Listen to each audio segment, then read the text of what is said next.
오늘은 사사기 18장 1절에서 13절, 18장 1절에서 13절의 말씀을 가지고 그때의 이스라엘의 왕이 없었고라는 제목으로 하나님의 말씀을 나누도록 하겠습니다. 이제 교환 다들 받으셨을 텐데요, 교환을 같이 참고하심으로 은혜를 나누도록 하겠습니다.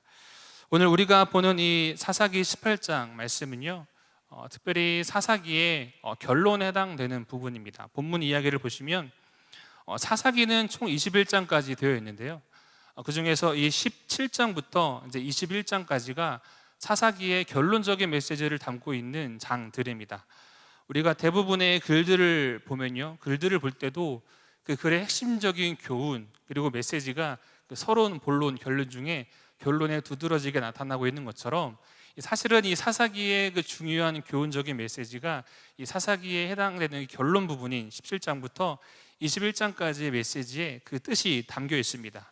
특별히 이 사사기 결론에 해당되는 핵심적인 메시지는 우리가 잘 아는 것처럼, 그때에는 이스라엘의 왕이 없었으므로 사람마다 자기 소견에 옳은 대로 행하였더라 라는 이런 그 시대의 상황을 보여주고 있습니다.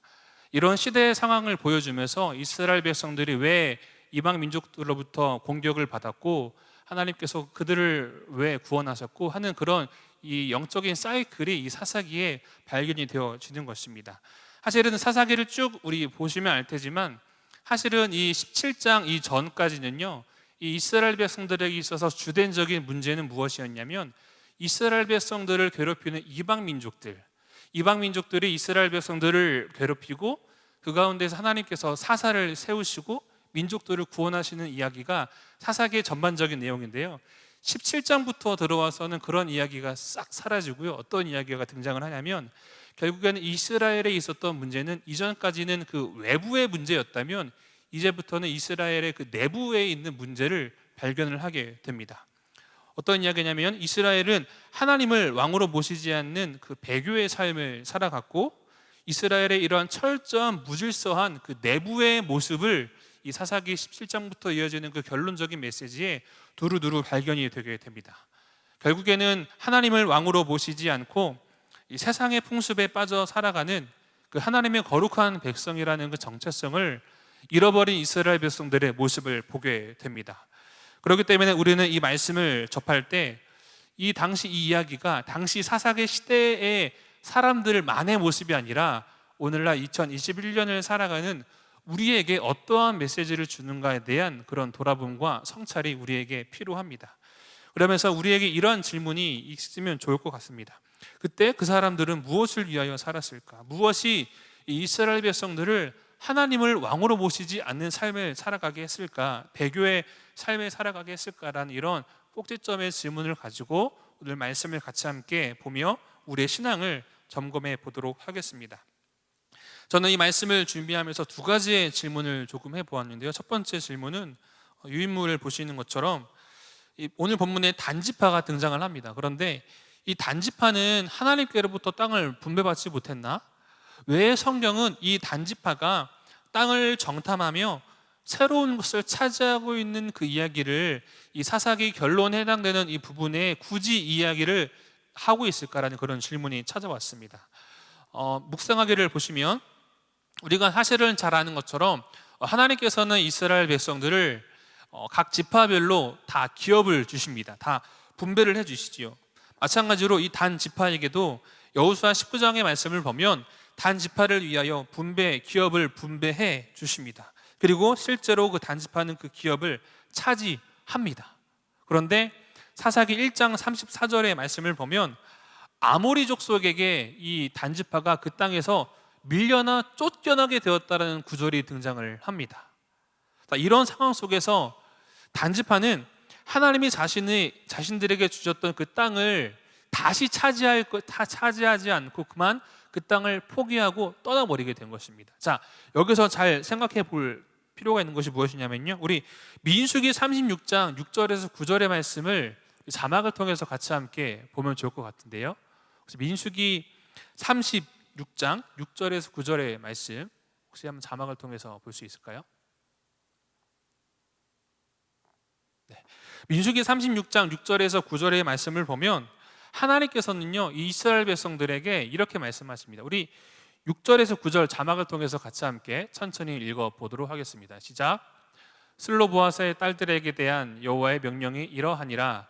이르시되 슬로보아스의 딸들은 마음대로 시집 가려니와 오직 그 조상 지파의 종족에게만 시집 갈지니, 그리하면 이스라엘 자손의 기업이 이 지파에서 저 지파로 옮기지 않고 이스라엘 자손이 다 각기 조상 지파의 기업을 지킬 것이니라 하셨나니, 이스라엘 자손의 지파 중 그 기업을 이은 딸들은 모두 자기 조상 지파의 종족되는 사람의 아내가 될 것이라. 그리하면 이스라엘 자손이 각기 조상의 기업을 보전하게 되어 그 기업이 이 지파에서 저 지파로 옮기게 하지 아니하고 이스라엘 자손 지파가 각각 자기 기업을 지키리라. 아멘.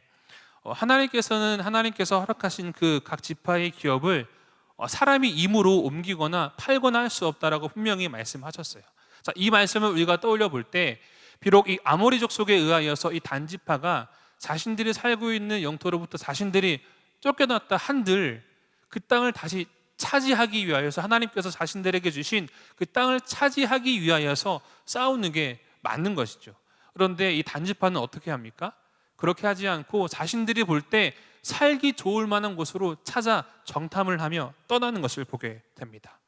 단지파는 하나님이 주신 그 기업을 다시 차지할 생각을 하지 않고 새로운 곳을 찾아 떠나는 모습을 보게 됩니다. 그리고 7절에서 10절의 말씀을 보면 마치 그 과정이 여리고 성을 무너뜨리기 위하여 정탐꾼을 보낸 것과 같은 그런 비슷한 이야기가 등장을 합니다. 정탐꾼의 이야기가 7절에서 10절까지의 말씀을 보면 발견을 하게 됩니다. 그러나 과연 이 단지파의 이 여정과 이 모습은 과연 하나님께서 그들과 함께 하시는 모습이라고 할 수 있겠습니까? 사사기의 시대를 잘 보여주는 것이 자기의 소견에 옳은 대로 행하였더라라는 것이라고 말씀을 드렸지요. 그들의 발걸음은 결코 하나님이 그들과 함께 하시는 걸음이 아니었습니다. 더욱 어리석은 점이 무엇인지 아십니까?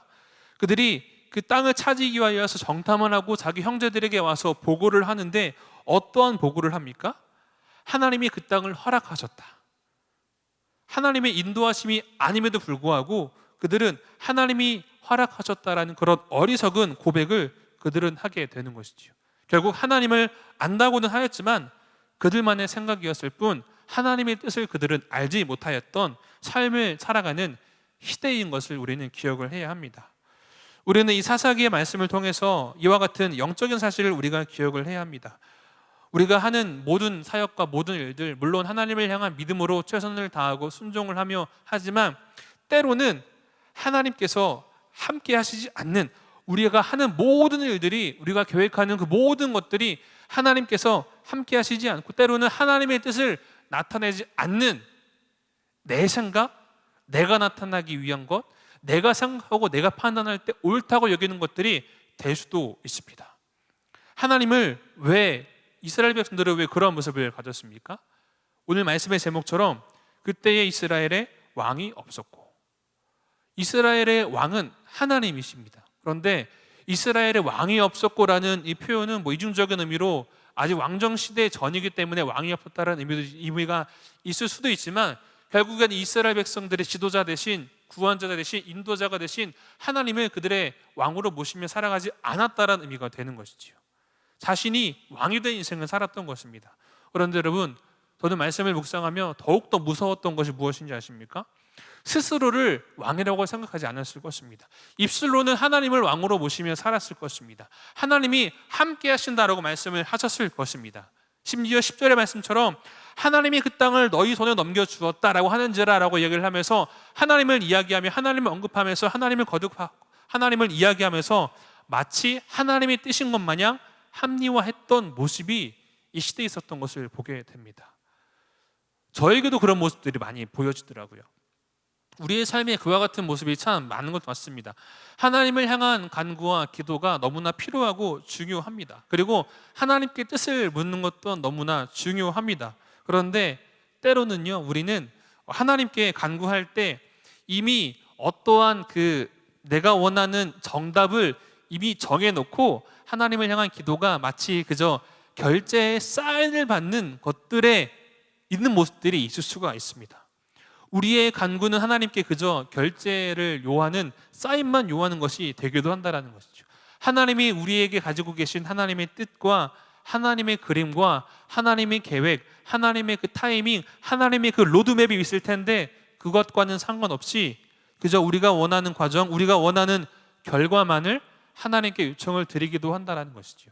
그런데 이런 것들을 우리가 깨달았을 때 하나님이 노라는 결제의 거절을 하셨을 때 참 그 거절에 우리가 알겠습니다 하나님 하고 순종하면 참 좋을 텐데요. 문제는 무엇인지 아십니까? 끝까지 자신의 생각을 고집하며 하나님의 자리에 우리가 앉을 때가 때로는 있다라는 것이죠. 하나님의 뜻은 무엇을 통해서 나타납니까? 말씀을 통해서 나타나는 것이죠. 하나님의 말씀보다, 그런데 하나님의 말씀보다 내가 경험한 어떠한 신앙적인 생각, 내가 생각해서 논리적으로 이것이 맞다고 여기는 그 무엇인가가 기준이 되어지고 그 기준이 하나님의 뜻, 하나님의 말씀보다 절대적인 것이 되어지게 되면요, 그때 우리가 하나님의 그 왕된 자리를 우리가 차지하게 되는 것입니다. 그렇게 되면 하나님의 말씀이 기준이 되는 것이 아니라 하나님이 왕되심이 아니라 내가 왕의 자리에 앉게 되는 것이죠. 그렇기 때문에 우리가 하나님의 말씀을 가까이 하고 배우고 그 진리 안에 거하는 삶이 우리에게 필요하다라는 것입니다. 그렇기 때문에 예배가 우리 가운데 필요하다라는 것입니다. 예배가 온전하지 않고 그저 자리에 앉아서만 내 생각만 이야기한다라면은 내가 하나님의 자리, 하나님의 그 왕된 자리에 내가 그 자리를 차지하고 있는지도 모른다라는 사실을 우리는 기억해야 합니다. 어떻게 보면은 우리의 살아가는 시대가 사사 시대와 같습니다. 하나님의 자리에 참 많은 다른 것들이 있기도 하는 것 같습니다. 저도 조심해야 되는데 하나님의 자리에 때로는 자녀가 자리를 차지하기도 하고요, 하나님의 자리에 때로는 물질이 자리를 차지하기도 합니다. 하나님의 자리에 때로는 성공이 자리를 차지하기도 합니다. 하나님의 자리에 명예나 권력이 자리를 차지하기도 합니다. 그렇기 때문에 하나님의 뜻보다 그것들을 위해서 내가 발버둥치며 애쓰는 모습이 우리 가운데에 있기도 한다라는 사실을 우리는 기억을 해야 합니다. 사랑하는 금호중앙 성도 여러분, 우리의 왕은 누구이십니까? 예수 그리스도이십니다. 우리가 늘 찬양으로 고백하지 않습니까? 예수 우리 왕이여 이곳에 오소서. 그런데 주님을 왕으로 우리가 인정하지 않아요. 입술로는 왕으로 모시고 찬양하지만 정작 중요한 삶의 중요한 순간에서는 주님 잠시만요, 이거는 제가 해봤는데 이게 더 맞고 좋은 것 같아요, 주님 잠시만요 라고 하나님의 음성을 들으려고 하지도 않고 내 경험을 앞세우는 모습이 우리에게 종종 있다라는 사실입니다. 호세아 선지자는 그렇기 때문에 이런 이야기를 합니다. 그러므로 우리가 여호와를 알자, 힘써 여호와를 알자. 하나님을 아는 것이 우리가 그 어느 것보다 힘써 애써야 하는 우리 삶의 중요한 포인트라는 것입니다. 그래서 저는 이 말씀을 묵상하며 다음과 같은 질문을 한번 던지며 적용점을 한번 생각해 보았는데요, 나는 하나님을 입술로서의 고백으로서만이 아니라 정말 내가 살아가는 삶의 실제의 현장 속에서 왕으로 모시고 살아가고 있는가? 혹시 내가 하고 싶은 말과 행동을 마치 하나님의 뜻인 것 마냥 포장하고 정당화하는 모습이 나에게 있지는 않는가라는 질문을 던져보았을 때, 적용점을 생각해 보았을 때 여러분, 저에게 있었을까요? 없었을까요? 당연히 있었습니다. 제 가장 가까운, 어떻게 보면 저의 신앙의 민낯이 드러나는 곳이 어디일까요? 제 가정에서의 모습에서 제 신앙의 민낯이 드러나게 됩니다. 지난주 담임 목사님께서 말씀을 통해서 해주셨던 것처럼 저도 큐티를 하거나 말씀을 볼 때 하나님의 뜻이, 하나님의 음성이 들려올 때가 있습니다. 그런데 예를 들어서 아내와 이제 다툼을 하기도 하지 않습니까? 아내를 사랑합니다. 저는 다툼을 가끔 하기도 하는데, 다툼을 하며 말씀을 보거나 하나님 기도를 하게 되면은 하나님께서 주시는 마음은 그래도 너가 먼저 다가가고 사랑으로 품고 너가 잘못한 부분도 있기 때문에 그런 마음을 막 주십니다. 그런데 여러분, 제가 그대로 순종할까요? 하나님 잠시만요. 제 억울한 이 마음을 어떻게 합니까? 하나님, 제 억울한 이 마음을, 이 제 끓어오르는 이 분노의 마음은 어떠합니까? 잠시만요 라고 하면서 일부러 사과하지 않아요. 그러다가 시간이 점점 지나면 이상하게 꼭 그런 때는 말씀을 전하기 전이거나 뭐 중요한 뭐 어떤 일들을 앞둘 때 꼭 그런 일들이 일어나더라고요. 하나님이 그 음성이 그때 들려오는데 저의 모습은요, 하나님 제 마음은 어떠합니까? 제 감정은 어떠합니까? 라고 하면서 하나님의 뜻이 있는데 그 하나님의 뜻보다 내가 그 자리를 차지하는 모습들이 저에게 발견이 되어지게 되더라고요. 그러면서 점점점 깊은 굴로 들어가게 되는 제 모습을 발견을 하였습니다. 사랑하는 우리 금호종합교회 성도 여러분, 우리의 삶에 입술로서의 하나님의 왕되심을 고백하는 것도 필요하고 중요하지만 한 찬양의 가사의 고백처럼 우리의 가장 중심된 소원은 삶의 한 절이라도 우리 주님을 닮아가기 원하는 것, 그것이 우리 신앙의 가장 핵심된 것이 되어야 하는 줄 믿습니다. 그리야 할 때 그분을 참된 왕으로 모시며 살아가게 되는 인생 되기를 주님의 이름으로 축복합니다. 더불어 나의 말과 나의 행동을 하나님의 뜻으로 포장하지 않고 그리고 위선 가득한 거룩한 척 살아가는 삶이 아니라 오직 성경을 통해 기록된 하나님의 그 말씀을 통하여 하나님의 뜻을 분별하고 나타내는 삶을 살아가게 되기를 주님의 이름으로 축복합니다. 아멘. 두 번째 말씀을 묵상하며 제 안에 들었던 질문은 다음과 같습니다. 이 레위인이 등장을 하는데 이 레위인은 성막과 관련된 봉사를 하는 위치인데 왜 이 미가라는 개인의 집에서 제사장직의 역할을 하고 있었을까? 그리고 성경에서 이 일들을 기록하고 있는 그 의미는 무엇이고 오늘을 살아가는 나에게 주는 메시지는 무엇일까라는 그런 질문을 한번 던져보게 되었습니다.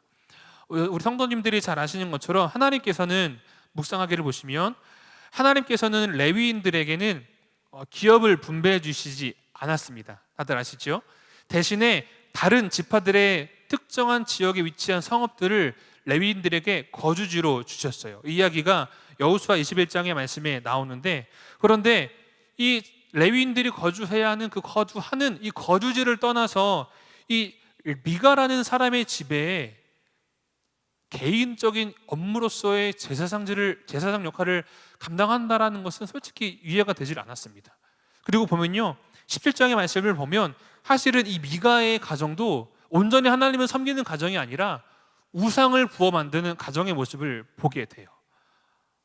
하나님의 성막에서 관련된 성막 봉사 일들을 해야 하는 레위인이 그곳을 떠나서 왜 한 가정의 집에 머물러 그 가정을 위한 제사장직을 감당했을까? 그런데 성경의 말씀을 보면 우리 18장 3절에서 4절의 말씀을 함께 읽어보도록 하겠습니다. 우리 18장 3절에서 4절의 말씀을 함께 읽겠습니다. 시작. 그들이 미가의 집에 있을 때에 그 레위 청년의 음성을 알아듣고 그리로 돌아가서 그에게 이르되 누가 너를 이리로 인도하였으며 내가 여기서 무엇을 하며 여기서 무엇을 얻었느냐 하니 그가 그들에게 이르되 미가가 이러이러하게 나를 대접하고 나를 고용하고 나를 자기의 제사장으로 삼았느니라 하니라. 아멘.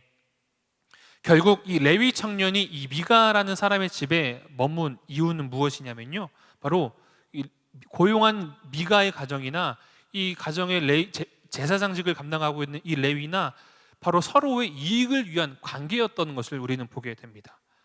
그리고 이 이해관계는요, 뒤에 말씀을 보면 나오는 것처럼 이 단지파가 이제 지역을 차지합니다. 그리고 이 레위에게 가서 이렇게 이야기합니다. 여기를 떠나 우리 지파를 위한 제사장직을 감당하자.